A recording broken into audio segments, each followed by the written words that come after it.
Stabbed 90 times and left to die, Tiara Pool spent 4 long days out of the public eye before her best friend stumbled across her body.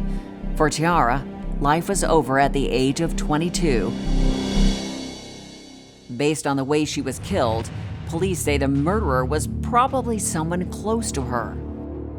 Whenever you have a stabbing, generally those are what a homicide investigator would determine as a personal attack. There's some kind of personal agenda there, whether it's self-fulfilling or if it's a domestic situation or, someone's angry for whatever reason. Speaking of domestic situations, where was Tiara's husband during all this? Police say he certainly seemed like a strong candidate. What did you find out regarding the husband and his whereabouts? So Tiara's husband was in the military. He was in the Navy. He was on an 8-month deployment at the time of the incident.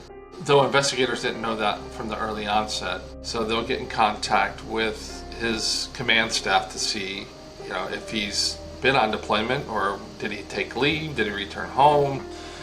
In the military, taking leave involves requesting to be absent from work.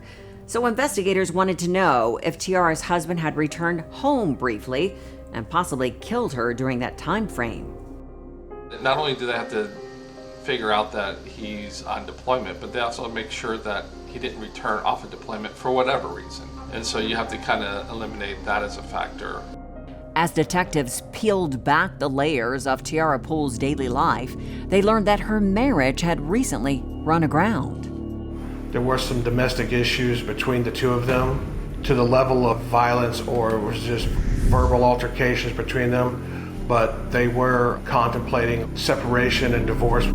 With her current relationship grinding to a halt, Tiara decided to find a new man, temporary or otherwise.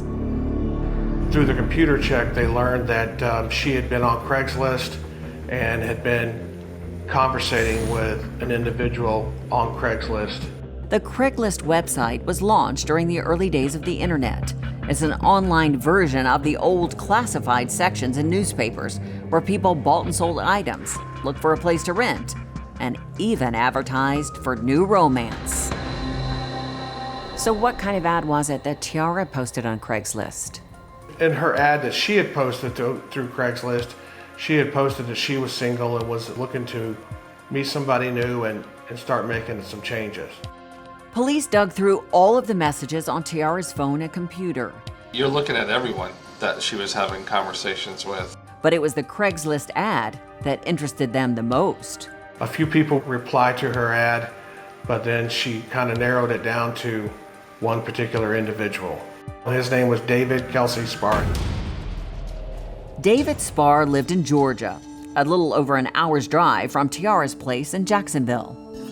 I was aware that they did have communications back and forth. It was flirtatious in nature, and there was some conversation as to meeting here in Jacksonville.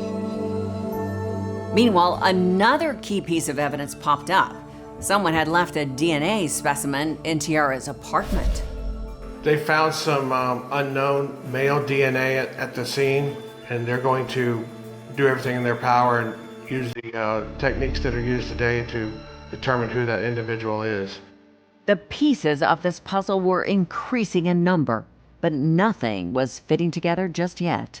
Investigators knew the murderer could be halfway across the country by now.